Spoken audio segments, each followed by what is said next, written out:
Merhaba arkadaşlar.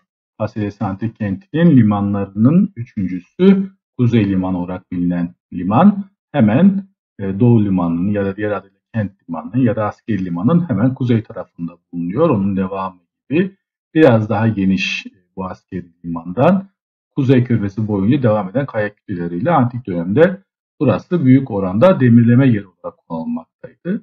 Hemen arka kısmı bir göl halini almış. Büyük ihtimalle burası eskiden denize daha büyük bir şekilde bağlanıyordu ve gemiler burada demirleyebiliyorlar. Kışı burada geçirebiliyorlardı. Bu körfez Roma döneminden beri yaklaşık 1,5 metre kadar çökmüştür, sulara gömülmüştür ve tamamen dolmuştur.